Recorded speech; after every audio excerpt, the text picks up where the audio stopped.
A partir do momento que eu entendo por que eu faço e como eu faço, como que eu transformo, né? E eu ajo assim, porque uma história do passado me afetou daquela maneira, mas isso hoje me prejudica, como que eu começo a mudar esse processo, né? Eu penso de uma maneira, você pensa de outra. Como que a gente faz isso funcionar? Né? Como a gente não deixa, não permite que as nossas histórias pessoais, nossos gostos pessoais interfiram nessa relação de trabalho.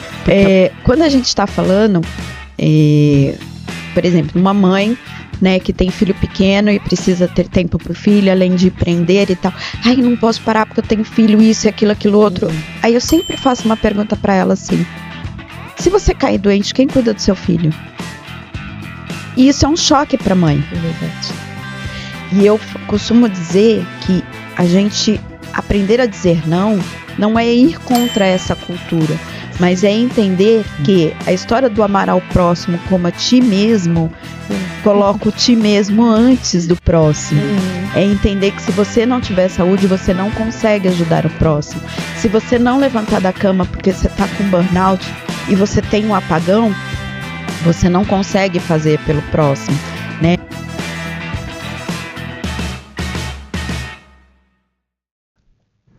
Olá, seja bem-vindo a mais um Fisia Saúde Integrativa, o seu podcast onde a gente trabalha com diversos aspectos da saúde, onde trazemos vários profissionais para que possam dar dicas e informações, passar o conhecimento e que a gente possa aprender a cuidar da melhor forma possível da nossa saúde. E o nosso foco é sempre entender a causa, né, dos diversos problemas, sejam eles físicos, emocionais, né? Então isso é muito importante. Quando a gente aprende um pouco mais, tem esse autoconhecimento, com certeza você vai ter um resultado muito interessante. Então, assim, siga, né, a Fisia Saúde Integrativa nas redes sociais, no Instagram, Fisia Saúde Integrativa. Siga também, curta nossa página no YouTube, compartilha com as pessoas com quem você deseja, né, pessoas que você acha que realmente podem estar aí precisando dessa informação, até mesmo você, né? E a gente tem a nossa campanha também do Apoia-se, que o foco é sempre trazer mais profissionais e para que o processo da saúde integrativa, né, descobrir o que é a saúde, possa espalhar para mais pessoas, né? Quantas pessoas às vezes não têm acesso. Então, o Apoia-se ele tem esse objetivo também, né? Que a gente consiga trazer mais profissionais, que a gente consiga também fazer com que cada pessoa, né, seja um instrumento, né, para levar a saúde para as outras. Hoje a gente tem, né, algo muito importante, a gente vai falar sobre saúde emocional, então fica aí, né, não saia disso, né, vamos falar sobre a inteligência emocional, né, saúde emocional, inteligência emocional, foco aí, o que a gente vai aprender um pouco sobre isso, quais são as dúvidas, né, o que isso pode trazer, né, quais são as novidades. A gente tem uma convidada muito importante, já a gente vai apresentá-la, né, e isso vai ser essencial. Tudo bem, doutora Ana Cleide? Tudo ótimo. É bom estar aqui mais uma vez. Hoje a gente tem uma convidada especial. Seja bem-vinda. Obrigada. Então, com você a gente tem a Janaína Reis. Muito bem, Janaína. Como que você está? E aí, né? Seja bem-vinda. Sinta-se em casa, né? Sinta-se acolhida. Nossa, obrigada. Nossa, hoje eu tô bem. Tô ansiosa, né? Eu brinco que assim, eu gosto muito de falar, gosto muito de aparecer, mas profissionalmente fazendo um podcast assim tão profissional é a primeira vez. Isso dá um friozinho na barriga, né? Na verdade. Normal, exato. Que bacana. Quem é a Janaína? O que a Janaína faz, né? O que é essa experiência que lá atrás a gente estava conversando nos bastidores ali, você falou um pouquinho. Eu fiquei curioso de diversas coisas também, né? Quem que é a Janaína, né? O que ela traz, o que é a informação, o que as pessoas têm hoje, né? Para poder absorver e conhecer um pouquinho mais com você. Vamos lá, a Janaína é uma mulher de 50 anos, né? Uma mulher analógica, geração X. Eu tenho uma filha que tem 21 anos, que já me auxilia, trabalha junto comigo. Sou filha da Iracema, neta da Aparecida, e eu acho que essa ancestralidade veio conversar comigo depois de muito tempo que eu demorei para entender. Mas isso é uma história para outro dia, né? E é importante a gente ter essa noção, porque as nossas histórias do passado, elas interferem diretamente não só em quem a gente é, mas como a gente faz as coisas, né? E eu brinco que eu empreendo desde que eu me entendo por gente, porque eu sempre gostei daquele dinheirinho extra, né? Então, desde que eu era adolescente, desde que eu fazia, na minha época era o 2º grau, que agora é ensino médio, né? Verdade. E eu lembro que eu levava para a escola esses cosméticos e tudo para vender. Mas sempre foi isso, um dinheiro extra, uma renda extra, né? Até que, por diversas razões, quando eu tinha mais ou menos uns 40 e poucos anos, 44, aos 45, eu me vi desempregada, com uma filha para criar, e essa minha renda extra precisou virar um negócio de verdade, precisou virar não uma renda extra, mas uma fonte principal de renda, né? E aí eu comecei a frequentar diversos cursos para aprender sobre gestão, sobre um monte de coisa. E aí chegou uma certa altura na minha vida que eu falei assim, gente, se eu tenho tanto conhecimento em gestão, se eu entendo tanto de administração, curso de planilha financeira eu já fiz um monte, de marketing já fiz um monte, por que de acho meu empreendimento não vai para frente? E aí eu descobri que a gente aqui no Brasil, principalmente nós da população negra, falta uma ferramenta que a gente quase não tem acesso, que é a inteligência emocional. Porque não é só aprender a lidar com planilha financeira, é entender que a gente tem capacidade para criar o dinheiro para colocar naquela planilha financeira, é entender que as nossas inteligências, que as nossas maneiras de fazerem coisas são diferentes sim dos outros, mas tem muito valor, né? E aí a gente fala, eu falo muito que eu comecei a entender que autossabotagem, quando a gente fala de pessoas negras, e autossabotagem não existe, né? Por quê? Sempre falam pra gente, né, se a gente parar pra pensar, sorte é quando o talento encontra a oportunidade. E aí a gente se acha uma pessoa sem talento, mas na verdade o que falta pra gente é a oportunidade. E aí sempre vão falar pra gente que na verdade estão negando aquela oportunidade porque falta alguma coisa. Eu lembro que há um tempo atrás, quando eu comecei, que eu criei a Rios de Mim, né, e eu já vou voltar para isso, mas para dar um exemplo, eu fui participar de um processo seletivo para conseguir uma verba para marketing, tudo que realmente é uma dificuldade que eu tenho, e o rapaz me mandou mensagem e falou assim, não se preocupa não, que é um bate-papo informal, e só para a gente entender um pouquinho mais do que você quer. E aí a gente começou a conversar, e é lógico, gente, quando você empreende sem dinheiro, você tem que ser inteligente, né? Então eu tinha tudo planejado, eu tinha pouca grana e eu sabia exatamente o que eu queria fazer, passo a passo. Sim. E aí eu falava assim, não, eu tô fazendo isso, então no próximo passo eu quero fazer isso, e a partir daqui... E ele reverteu contra mim, ele falou assim, você não tem nada, você só tá no campo do planejamento. Você não tem nada para fazer. E olha, desculpa, eram 2 na entrevista, ele falou assim, desculpa, porque... eu nem vou poder ficar até o final, porque agora eu tenho outro compromisso. Saiu da entrevista, era online, e o outro que ficou virou para mim e falou assim, quando você vem para um pitch de investimento, você tem que vir preparada, você não pode vir desse jeito. E aí na hora eu fiquei tão chocada que eu não consegui nem responder. Aí ele saiu, eu falei, caraca... Gente, acho que foi assim, foi para mim um choque, porque eu sabia o que era um pitch de investimento, eu estava preparada para aquilo, eu tinha material, mas em nenhum momento eles me pediram. E aí, se em outro momento eles viram, eu ia ficar me sentindo como?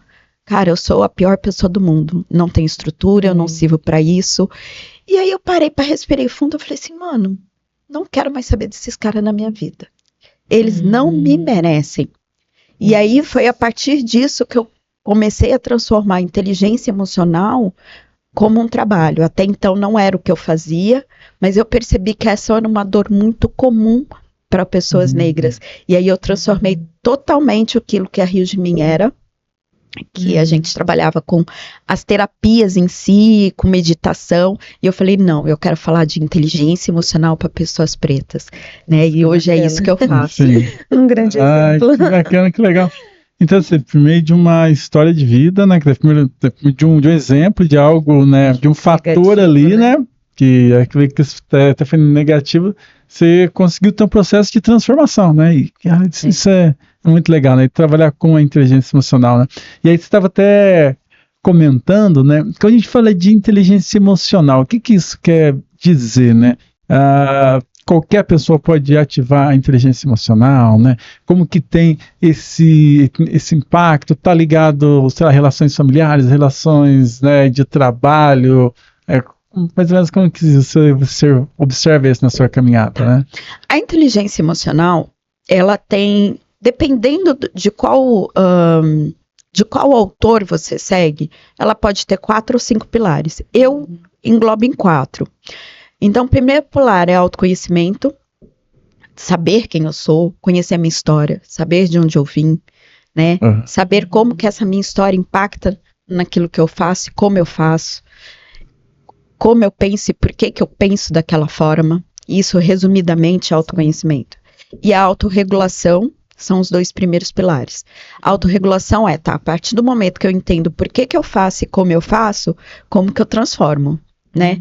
E eu ajo assim, porque uma história do passado me afetou daquela maneira, mas isso hoje me prejudica, como que eu começo a mudar esse processo, né? De pensar, de agir, de falar, isso é autorregulação. Aí, alguns estudiosos, colocam um terceiro pilar nesse, que é a motivação. Eu entendo que a motivação está dentro de autorregulação, porque se eu acordo um dia de manhã extremamente cansada, e não cansada fisicamente, mas aquele dia que parece que tudo deu errado, né? Se eu não trabalho isso dentro de mim, eu falo assim, tá, hoje é outro dia, ontem deu tudo errado, não saiu conforme o planejamento, mas o que eu posso fazer hoje diferente? Eu entendo que a motivação está dentro da autorregulação. Algumas pessoas entendem que não. Então, você pode ter um terceiro pilar, né? Que é aquele dia que você tem que acordar e, mesmo não querendo, você vai lá e você faz, né? Então, a motivação não significa necessariamente que você está super feliz aquele dia que você... Uhul, né? Tudo deu errado ontem, bacana, não? Putz, tudo deu errado, mas e aí? Vamos sentar, vamos respirar e como é que a gente conserta a rota? Né? Essa é a motivação. Tá dentro, para mim, tá dentro de autorregulação. E aí a gente passa para os outros 2 pilares. Esses 2 primeiros, eles falam muito sobre o eu. Então, sou eu comigo, eu me conhecendo, eu sabendo quem eu sou e como que eu me regulo, como que eu me motivo, como que eu me transformo, como que eu me comporto. E os 2 últimos pilares, eles têm a ver com o outro. Então, é a consciência social, que é o terceiro pilar, no meu, né, como eu falo, que é a partir do momento que eu entendo que isso para mim dói, eu entendo que para o outro também pode doer, mas que às vezes a questão do outro é diferente da minha. Isso é consciência social. Porque muitas vezes, eu costumo usar isso como exemplo, né, é como se a gente estivesse andando descalço numa estrada com cacos de vidro. Então, o caco de vidro, ele vai furar o meu pé e ele vai furar seu pé. Mas a forma como eu vou responder isso pode ser completamente diferente da outra. E não adianta a gente ficar parado tentando discutir quem que tá com a maior dor. Cara, a minha dor é a minha dor e a sua dor é a sua dor. Vamos nos ajudar. Isso. E está muito relacionado esse terceiro pilar à empatia, né? Total. Totalmente relacionado à empatia. E é que algumas pessoas entendem errado, né, que a empatia assim, ai, te entendo, né, aquele negócio, nossa, fiquei doente, ai, que bom, mas pelo menos você emagreceu. Cara, isso não é empatia, pelo amor de Deus, não, né?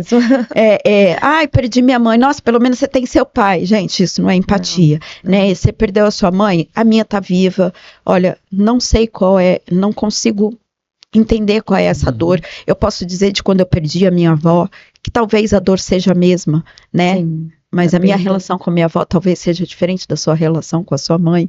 Mas assim, tô aqui. sabe? Uhum. O que você precisa de mim? Como eu posso te ajudar? Ai, Sabe? gente. E às vezes é só dar a mão, você não precisa falar nada. E a gente quer, às vezes, ficar falando, né? Não entenda a sua dor, e às vezes isso não auxilia, né? Uhum. Então, a consciência social tem tudo a ver com empatia, que é um dos domínios que a gente trabalha dentro da inteligência emocional, né? Sim. Porque a gente tem 4 pilares, mas a gente tem 12 domínios, né? Uhum. Que além desses pilares, eles são subdivididos. Sim. E a empatia é um deles, né? Ótimo. E aí o último pilar é a gestão do relacionamento, né? Então, a partir do momento em que eu tenho essa consciência sobre você, como que a gente faz essa gestão? E aí isso serve tanto para as relações pessoais quanto para relações profissionais, Uhum. né? Então, eu penso de uma maneira, você pensa de outra. Como que a gente faz isso funcionar?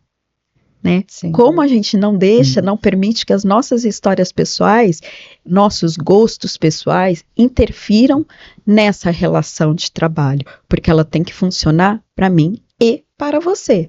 Não adianta eu querer sobrepor a minha opinião e você sobrepor a sua opinião, porque isso não funciona numa relação. Tem que estar todo mundo bem, tem que estar todo mundo feliz. Né? Sim. E aí é onde a gente aprende aquele jogo de abrir mão sem se ferir. Por isso que é importante a gente começar lá no autoconhecimento.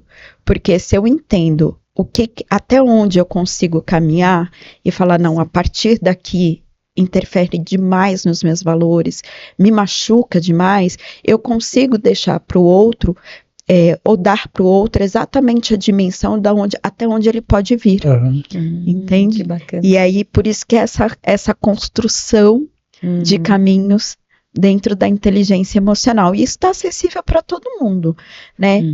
E hoje a gente necessita, nem falando de acessibilidade para todos, é entender em qual pilar a gente precisa trabalhar mais.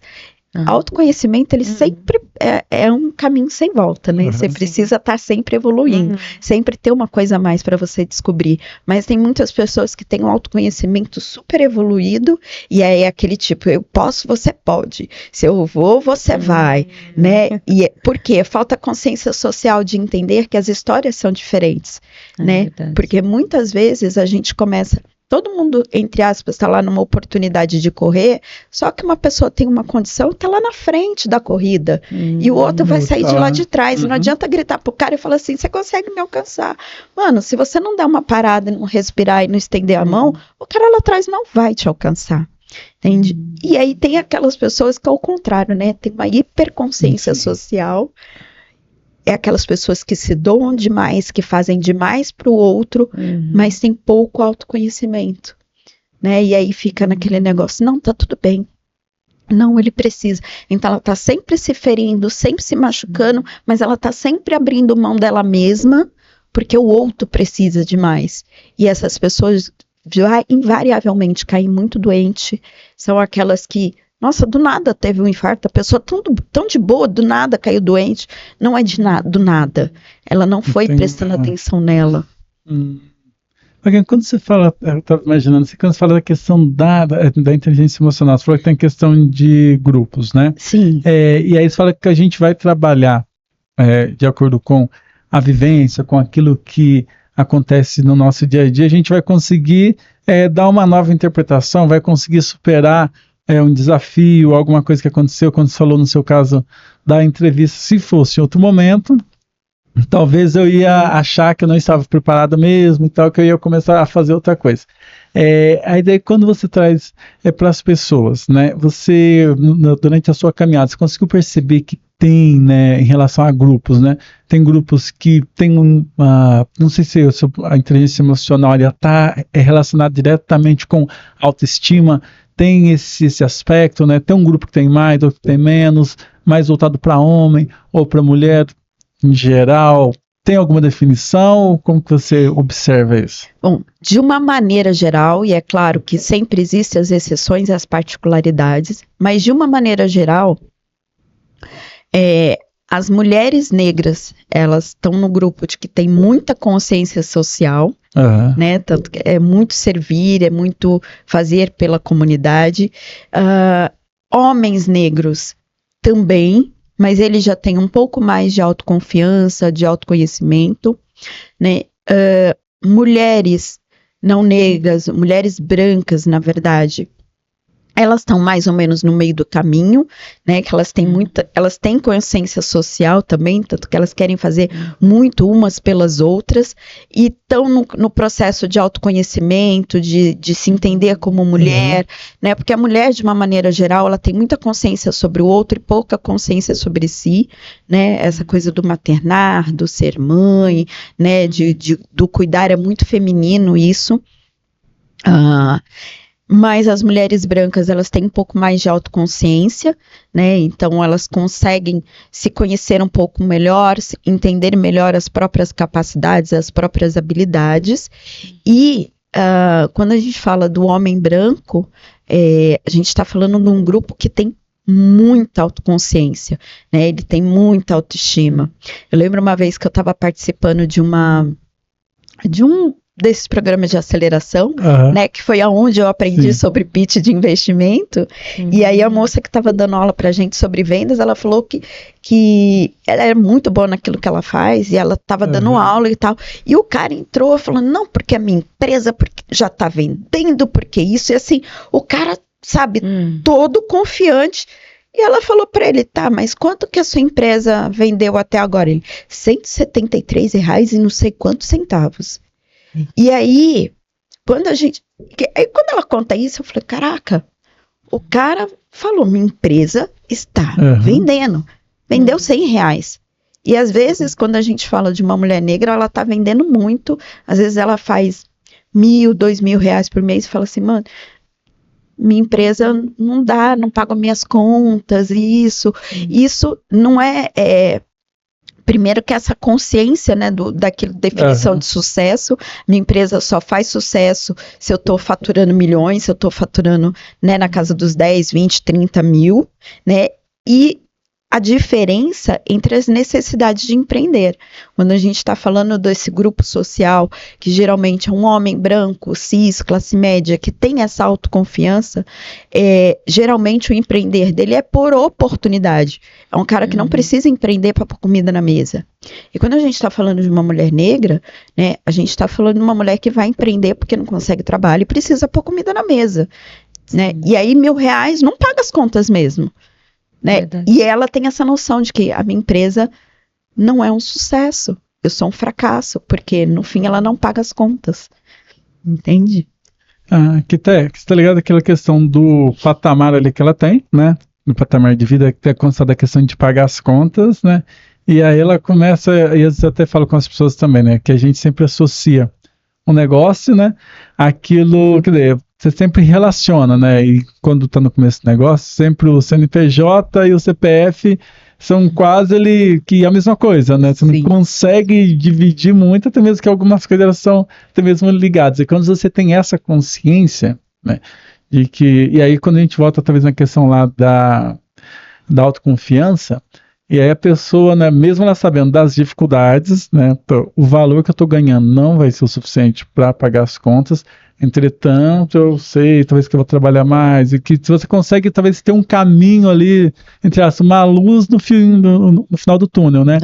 E talvez, quando você talvez não tenha esse processo da consciência emocional, você até acaba desistindo e talvez voltando para outra coisa, né? Exatamente. Começando aí para CLT ou para um serviço que você não gosta, para um ambiente que te traz, talvez, uma segurança, né? Vou estar no meu trabalho, não importa qual é o trabalho, para dizer que todo final do mês eu vou ter um valor ali, e aí você não consegue trabalhar, talvez, algumas coisas em você, né? Você não consegue ir mais além. Exatamente. Né? E às vezes a pessoa que você falou, tem exemplo do homem lá ali, às vezes fatura pouco, mas talvez aquele processo de autoconfiança ou alguma coisa, ele acaba vendendo uma história que alguém compra, legal, gostei, né?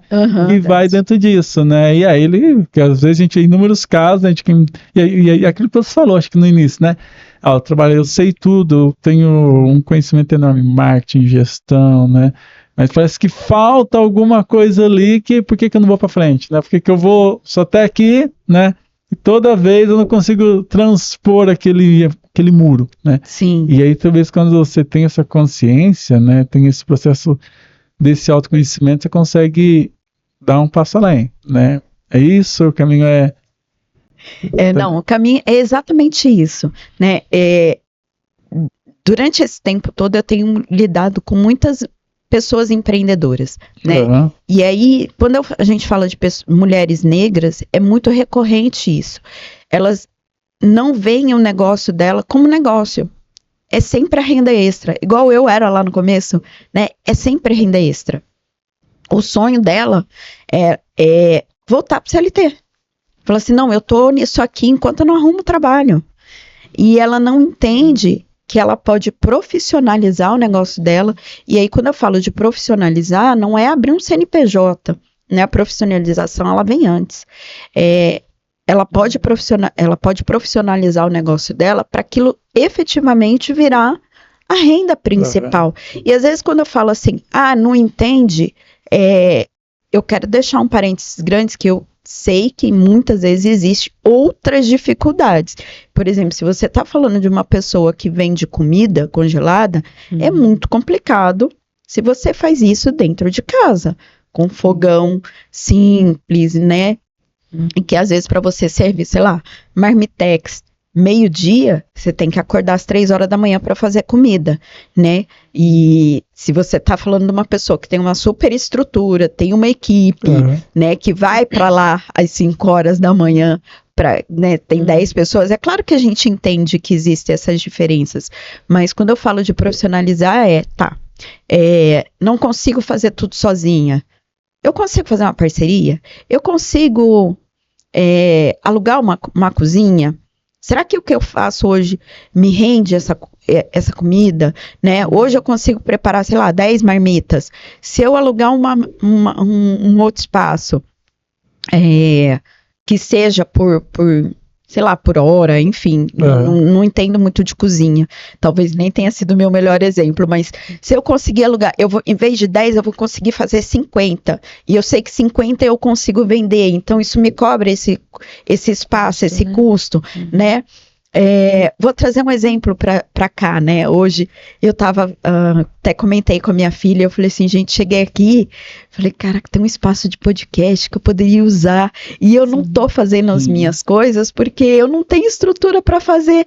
E aí eu falei assim, gente, que né, burra entre aspas, né, que a gente não é burro. Eu falei, gente, por que eu não pensei nisso antes? Será que eu posso utilizar um espaço desse para fazer o meu próprio podcast sem me preocupar em comprar microfone, colocar o acústico dentro da minha casa, que nem tem espaço para isso, né? Porque uma cabinezinha de podcast para eu gravar sozinha custa R$2.000. Eu tenho hoje? Claro que não, né? Mas eu tenho, né, R$15 para mim uma vez por semana. E gravar um podcast no espaço, né? Então, às vezes é isso, é de você utilizar as armas que você tem, entender que você tem caminhos e que torna possível o seu empreender. Seria observar as oportunidades, né? Às vezes a oportunidade ela tá do lado, ela passa em frente. Exato. E aí você não consegue opcionar, não, peraí, aquilo ali funciona, opa, peraí, essa é uma oportunidade para eu poder crescer, para eu poder desenvolver. Exatamente. Né? E aí, Janaína, tem um outro ponto que eu estava pensando aqui, além da questão do processo de você empreender e criar, a questão da saúde também, tem algum aspecto você atende homem, mulher, ou não, mas dentro do público que você atende, tem âmbitos relacionados à saúde que eu consigo utilizar a inteligência emocional das pessoas que você atende? O que tem de importante que você conseguiu observar? Assim? Bom, a inteligência emocional ela é diferente da saúde mental, mas é incrível como impacta, elas estão intimamente ligadas. Principalmente quando a gente fala dos 2 primeiros pilares que tem a ver com autoconsciência e autorregulação, a gente está falando de saúde mental e saúde emocional, né? Porque é aquilo que eu falei, se a gente não tem consciência sobre os nossos próprios valores, aquilo que eu gosto, aquilo que eu não gosto, e eu tô sempre me doando para os outros, eu acabo deixando com que o outro interfira de uma maneira muito negativa sobre mim, Isso vai me trazendo doenças, me trazendo a baixa autoestima, é quando a gente começa a ter depressão, é quando a gente começa a olhar para o negócio e fala assim, eu sou um fracasso, porque eu não consigo, porque eu não posso, a gente acaba se sentindo menor. Isso vai trazendo uma série de distúrbios mentais que interferem na nossa saúde. Então, são pessoas que muitas vezes vão desenvolvendo depressão, ansiedade, burnout, né? Porque não aprende a se ouvir, não aprende a dizer não quando necessário, né? Ai, mas o outro tá precisando, o outro tá precisando. Eu lembro que quando eu comecei a trabalhar em casa, né, eu escutava muito assim, mas você pode ajudar, você está em casa. Não, mas você pode fazer, porque você está em casa. Eu falei, gente, vamos parar. Eu não estou em casa, eu estou trabalhando em casa. Significa que eu tenho que trabalhar, porque se eu não trabalhar, eu não ponho comida na minha mesa. Então, não dá para parar toda hora, porque eu estou em casa, não dá para fazer isso. Eu consigo sim me organizar de uma maneira diferente e sim, eu consigo me organizar para ter um tempo para ajudar aqui, mas eu não posso parar a hora que vocês querem. Se vocês falarem para mim, olha, a mãe precisa de alguém para acompanhar ela na consulta dia tal. Sim, eu posso ir, que eu consigo me organizar para acompanhar minha mãe na consulta dia tal. Agora, não dá para vocês me ligarem 6 horas da manhã e falar assim, dá para vir aqui trocar o gás? Gente, não dá. Desculpa, sabe? Eu tenho outras coisas para fazer, lógico, né? Ai, nossa, já fica com fulano para mim, porque eu preciso correr ali. Não, desculpa, não dá. Eu tenho compromisso, eu tô ocupada. Ai, mas você tá em casa? Não, eu tô trabalhando. Entende? Deixa bem claro, né? Tem que deixar assim bem claro, exatamente. Então, Janaína, a questão como você aborda essa pessoa que vem te procurar, que ela tem essa dificuldade de falar não? Como é feita uma dinâmica com o cliente? Como é que você consegue identificar, olha, é isso aqui que está acontecendo? Você precisa, porque claro que tem uma dinâmica, né? Sim. Para você conseguir ajudar, né, fazer essa pessoa se desenvolver melhor. Como que é feito? Eu tenho essa curiosidade. Apesar de eu não ser psicóloga, eu brinco que eu faço a psicologia reversa, né? Porque o que acontece? Quando a gente está falando, por exemplo, uma mãe, né, que tem filho pequeno e precisa ter tempo para o filho, além de empreender e tal. Ai, não posso parar porque eu tenho filho, isso e aquilo outro. Aí eu sempre faço uma pergunta para ela assim, se você cair doente, quem cuida do seu filho? E isso é um choque para a mãe. É verdade. Porque muitas não têm rede de apoio. Ou seja, se ela cair doente, a criança fica largada. E isso para ela é tão chocante que eu falo assim, então, você precisa tirar um tempo para cuidar de você. Porque se você cair doente, se você morrer, ninguém cuida do seu filho. Ou ninguém vai cuidar do seu filho igual você. Isso aconteceu comigo em 2019. Né, eu tive uma crise de ansiedade, eu fui parar no hospital, eu achei que eu estava infartando. Na época minha filha tinha, acho que era 14 anos, se eu não me engano. Então, um pouquinho mais. E é claro, por exemplo, tenho minha mãe viva, eu tenho meus irmãos. Eu sei que se alguma coisa acontecer comigo, minha filha não vai ficar no meio da rua. Mas, gente, ninguém vai cuidar da minha filha igual eu. Ninguém vai apoiar os sonhos da minha filha igual eu faço. E isso para mim foi tão chocante que eu falei, gente, eu não posso morrer, minha filha ainda não tem idade para ficar sem mãe, né? E aí eu falei, eu preciso então parar e cuidar de mim, né? E isso é o que eu falo para as pessoas. Se você não cuidar de você, você vai faltar para quem você está cuidando agora. Então, é extremamente importante que você pare e cuide de você. E não precisa ser uma coisa grandiosa, não. Tá? Você não precisa ficar 3 horas na academia. Gente, assiste um vídeo, né? Igual hoje. Hoje de manhã, eu acordei, era 5h30 mais ou menos, porque eu precisava fazer meus 10 minutinhos de yoga antes de vir pra cá. E aí, como eu não conhecia aqui, eu queria sair mais cedo de casa para não correr o risco de me atrasar. Eu falei, então vou levantar mais cedo, vou fazer meus 10 minutinhos de yoga para depois ir. Né? Então tomei meu café com aquela tranquilidade e tudo, para poder ter esse tempo para cuidar do meu corpo, olhar para mim e falar assim, tô bem, sabe? E começar o dia. Você falando, eu tô me identificando, eu falo, nossa, eu preciso realmente, né? Desse autocuidado, de olhar para mim, né? A dificuldade de falar não. Então, assim, a cada momento que você falava, eu falava, nossa, realmente, eu tô me identificando. E existe, hoje eu estava lendo um texto que eu achei super interessante. Existe o não e existe ainda não, né? O agora não. E às vezes não é você falar não, é você Sim. falar, tá, agora eu não posso. Pode ser tal hora? Pode ser tal dia? Ai, não, mas eu preciso com urgência. Então, procura essa pessoa assim, né? Porque neste momento eu não consigo, né? Então, às vezes também é dar outra alternativa. Não precisa ser aquele não seco, Sim. né? Não. Uhum. Vamos trabalhando isso, porque a gente Sim. tem essa dificuldade de falar Sim. não. Né? E aí, voltando para minha mãe. Eu morei muitos anos fora, né? E a minha mãe é aquela mulher extremamente forte, né? Que nunca pede ajuda, né? Então, gente, quando minha mãe pediu ajuda para ir com ela no médico, ela precisava de um acompanhante, eu tenho que dar meus pulos. Entendeu? Estava acontecendo ali, né? Foi um momento, necessidade, Exato, né? exatamente. Falei, gente, eu tenho que dar meus pulos. Aí sim, eu corri para reorganizar minha agenda. Sim. É claro que minha mãe não me pediu 6 horas da manhã para eu ir às 9, ela me avisou com os dias de antecedência. Falei assim, Janaína, tal dia eu tenho uma consulta, você consegue ir comigo? Porque a Carolina vai estar trabalhando. Eu falei, claro. A Nicole, mãe, mas você tá... do meu jeito, entende? Então a gente precisa ter essa flexibilidade, esse entendimento, que sim, às vezes é necessário você abrir mão de algumas coisas para ajudar a outra pessoa, Sim.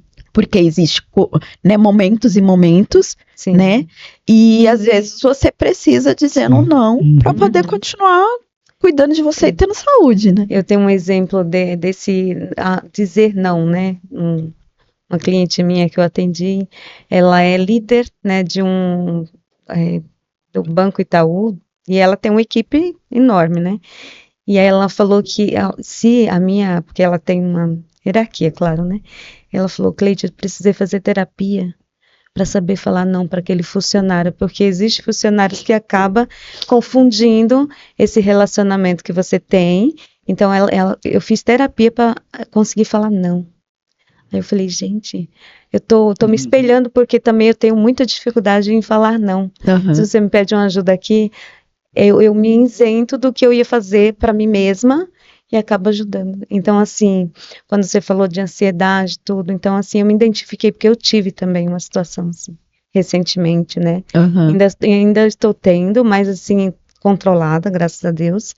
Mas, assim, essa dificuldade, emocionalmente falando, é muito difícil. Sim. Muito difícil de trabalhar. Então, assim, pensando em todas essas características, eu falei, não, vou me olhar mais, vou observar mais e falar não quando precisar. Mas essa dificuldade, porque uma coisa é você falar assim, eu vou falar não, e outra coisa é você executar, né? Que aí é muito difícil. É muito Emocionalmente difícil. falando, é muito difícil. É muito difícil, porque assim, culturalmente falando, né, de uma maneira geral, nós mulheres somos criadas para cuidar e servir o outro, né? E isso é cultural da nossa sociedade. E eu costumo dizer que a gente aprender a dizer não é ir contra essa cultura, mas é entender que a história do amar ao próximo como a ti mesmo, coloca o ti mesmo antes do próximo. É entender que se você não tiver saúde, você não consegue ajudar o próximo. Se você não levantar da cama porque você está com burnout e você tem um apagão, você não consegue fazer pelo próximo, né?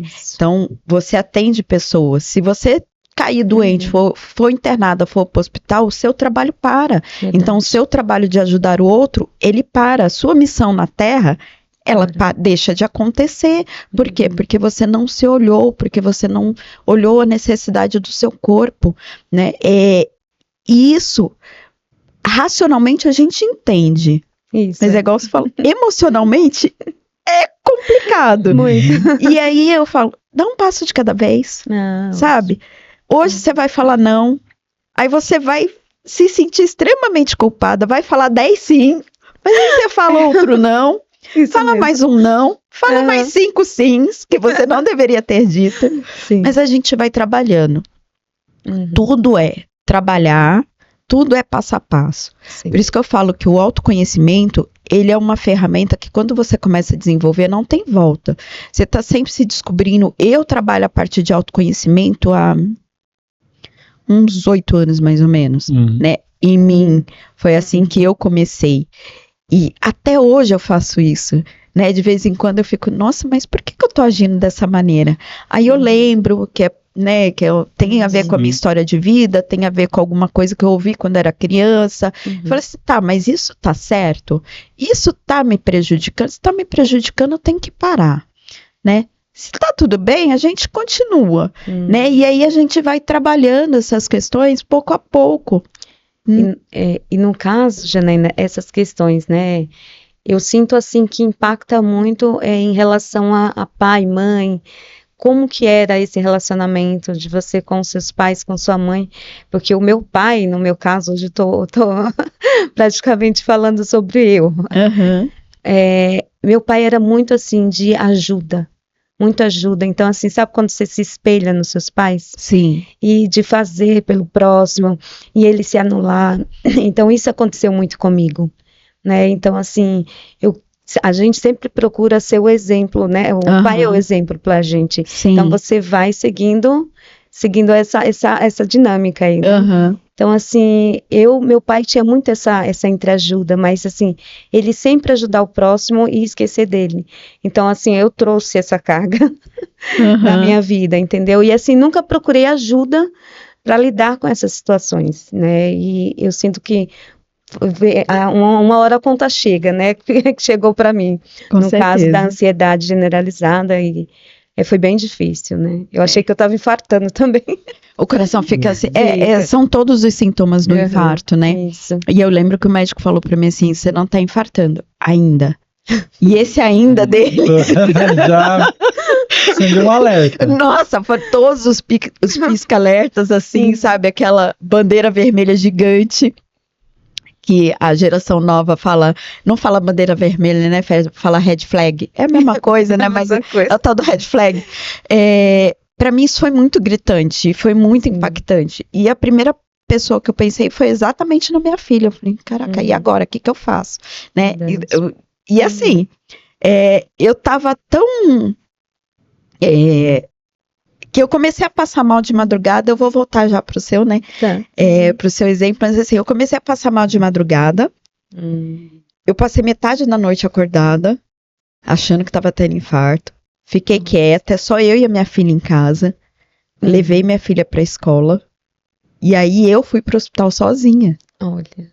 Sabe? Então essa coisa de tanto de não preocupar o outro, de servir o outro, que a gente não pede ajuda, a gente tem essa dificuldade também de pedir ajuda. E a história dos nossos pais, elas vão impactando muito na nossa maneira de ver o mundo. A gente quer tanto honrar os nossos pais, a gente acaba repetindo os comportamentos, né? E de certa forma é até muito bonito. Eu acho que é lindo a gente servir o outro, né? Eu faço isso, eu faço muito isso também. Né, de servir, se eu vejo um trabalho que se eu posso ajudar, eu desenvolvo trabalhos voluntários, né, eu tô sempre ali à disposição, entre aspas, mas eu entendi que nem tudo dá para eu dizer sim, igual uma moça esses dias falou assim, mas esse curso é pago? Eu falei assim, este porque eu preciso pagar a conta. E tá tudo bem se você não consegue pagar agora. Aproveita esse aqui que é gratuito, entende? Mas eu não posso deixar tudo gratuito, porque senão eu não pago as contas, né? Eu pago aluguel, eu tenho água, luz, telefone, internet, né? Até para poder ter essa estrutura. Para oferecer aquilo que é gratuito, alguém tem que pagar a conta. Verdade. Né? Então não dá para ser gratuito. Se eu vou, igual esse ano eu ainda não consegui fazer, mas o ano passado a gente fazia muito trabalho, rodas de conversa nas comunidades. Até para ir para a comunidade eu preciso de dinheiro. Né? Eu não consigo nem chegar lá, por mais que eu não cobre, eu não consigo nem chegar lá se não tiver dinheiro da passagem, pelo menos. Né? Então, esse dinheiro tem que sair de outro lugar. Né? E então a gente vai repetindo esses comportamentos. Né? Você falou, trazendo esse exemplo para minha vida. né? Quando eu comecei a entender essa história de autossabotagem, meu pai é empreendedor, né, também. Mas ele fala muito assim, eu não quero ser rei, eu quero ser amigo do rei. Se eu tiver dinheiro para pagar minha cerveja no final de semana, para mim tá bom. E isso para mim sempre foi minha baliza. Então eu não precisava de muito, eu precisava do dinheiro para pagar minha cerveja no meu final de semana. Exato. E aí eu comecei a entender que isso impactava diretamente, tipo assim, já consegui o dinheiro da cerveja no final de semana, tem comida na mesa. Não vou fazer a entrega daquele pedido, não. Semana que vem eu me viro. Mas o cliente precisa. Eu vou inventar uma história, perguntar para ela se na próxima semana eu entrego. Por quê? Aí eu não precisava entregar essa semana, né? Porque o dinheiro dessa semana eu já tinha. E eu jogo para a semana que vem, porque eu garanto o dinheiro da semana que vem, né? E aí eu comecei a perceber que eu fazia muito isso, né? E que é a história de como a gente vai repetindo os comportamentos familiares, seja para o lado positivo, seja para o lado negativo, né? Então, a gente precisa olhar para essa história e se perguntar até onde isso é positivo, tá me fazendo bem, tá fazendo bem pro outro e faz com que eu avance, e aonde que começa o lado negativo que faz com que eu permaneça no mesmo lugar ou retroceda naquilo que eu já conquistei. Entendi. Quando você fala desse processo de conquista, e é interessante que as mulheres, né, o homem sofre também, mas claro, obviamente é bem menor, né, e a mulher, ela traz consigo, talvez, todo o peso ali, a responsabilidade, né, do trabalho, a responsabilidade de casa, né? Eu digo responsabilidade que às vezes ela, na maioria dos casos, tirando um caso ou outro, mas na maioria dos casos, ela carrega esse papel muito forte, né? E eu até brinco que o homem, ele não pode ajudar, porque o homem, ele ajuda em casa. Ajuda, quando eu coloco quando eu coloco a palavra ajuda, quer dizer assim, eu faço, se der eu faço, se não der eu faço, não é a minha obrigação. Então, acho que não é o papel de ajuda, né? O papel é responsabilidade, não é minha responsabilidade, não é ajuda. Ajuda quando der eu faço, quando der eu não faço e tal. E às vezes a mulher, ela acaba trazendo, e aí você tem toda a carga da sociedade, uma carga, talvez muito machista e tal, não. Tem que fazer, é sua obrigação fazer. Sim. Né? E tem todo esse peso também, né? É mãe, é dona de casa, é isso. E quando não dá conta de um desses pontos, né? Ela fala, onde eu estou fracassando, né? E aí tem talvez até o aval da sociedade, né? De quem está de fora, falar, você não está cumprindo bem o seu papel, né? Sim. Então é uma outra transformação, assim. E é uma vivência muito, né? E é uma carga emocional muito forte, né? Que acaba te colocando para baixo, né? Não, é exatamente isso. Pode olhar, se você está passeando, por exemplo, no shopping, no meio da rua, e uma criança sai correndo, né? Ou em direção à escada rolante, se estiver na rua, vai correndo. A primeira coisa que a gente faz onde está a mãe dessa criança? Ninguém se pergunta onde está o pai dessa criança. Não. A gente quer saber onde está a mãe, que não está vendo que a criança está fazendo um negócio errado, que está correndo perigo. Isso é cultural, né? Quando a gente começa a olhar lá atrás, é cultural, e hoje ele está sendo trazido para a consciência, tanto que se discute muito sobre parentalidade, né, sobre o papel do pai, né, de estar em pé de igualdade com o papel da mãe, de ter essa troca sobre cada um ter a sua responsabilidade na criação dos filhos e no provento, né, na provisão da casa.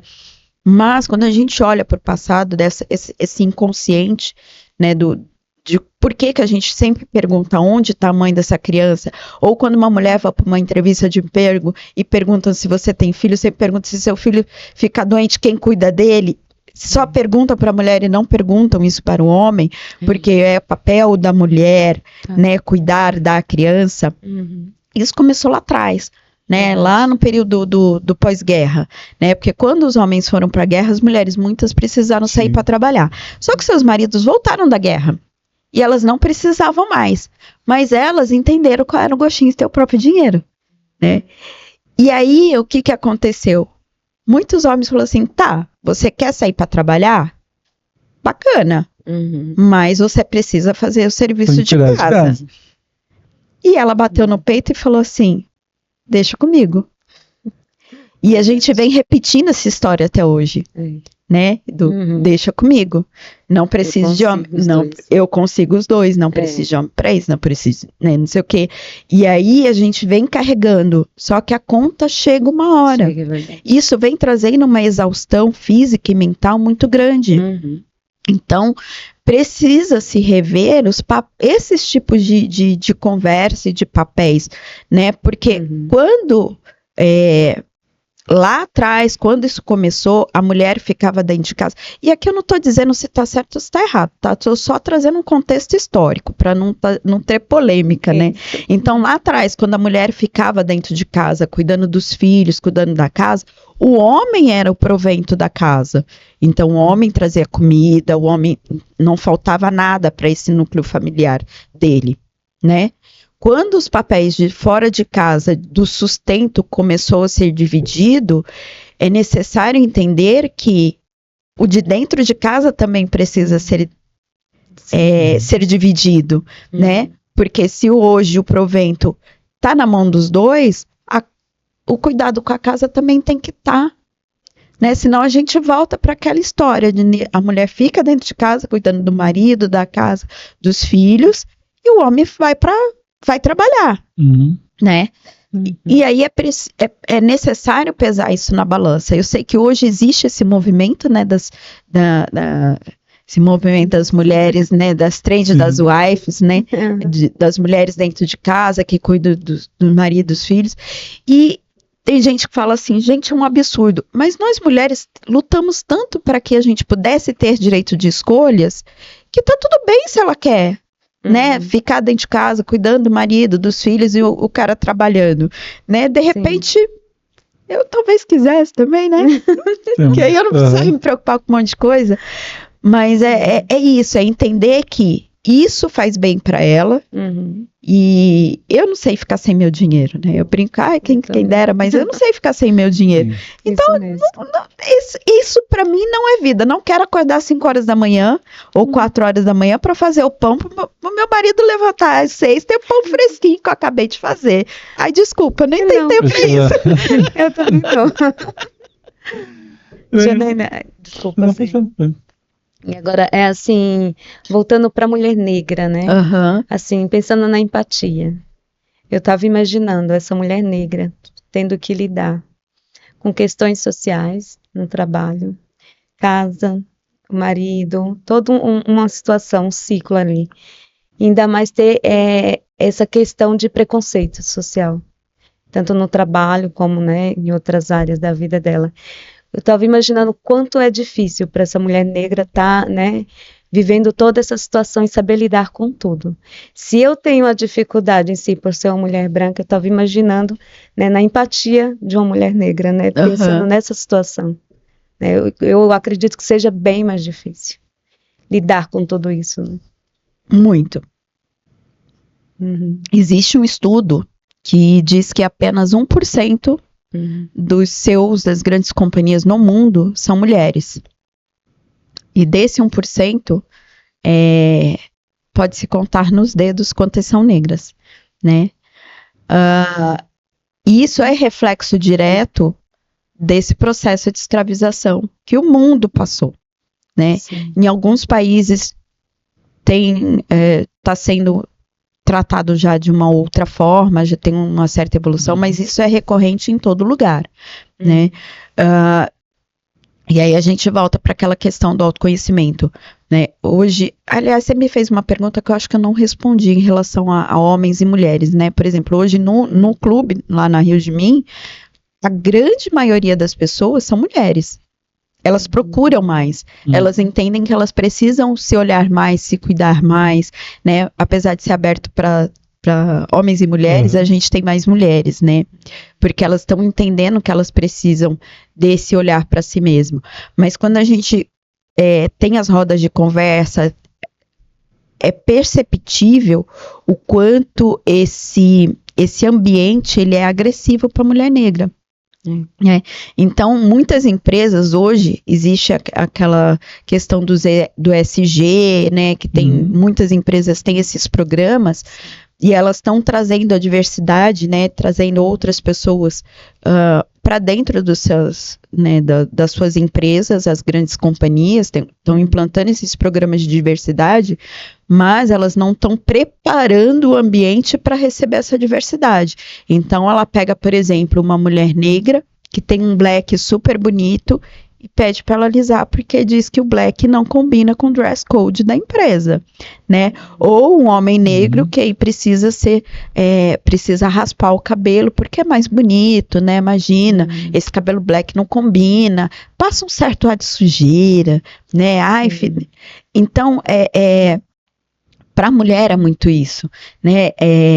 Não pode usar um batom vermelho porque chama muita atenção, né? Ah, porque você tem que tomar cuidado com não sei o quê, mas você tá falando, né, e a gente, por exemplo, fala, quando um homem, muitas vezes até uma mulher branca mesmo, mas quando um homem tá falando que ele tem a opinião dele, nossa, essa pessoa é de opinião, né, ela sabe o que quer, ela é decisiva, a mulher negra é sempre vista como uma pessoa agressiva, né, ela é agressiva, ela não sabe falar com os outros, sabe, ela é mandona. Sim. E aí a gente escuta, tenho medo de falar com você, porque eu não sei qual vai ser a sua reação, né? Porque tem essa agressividade no inconsciente que a gente não é autoconfiante, a gente não sabe que a gente é agressiva, entende?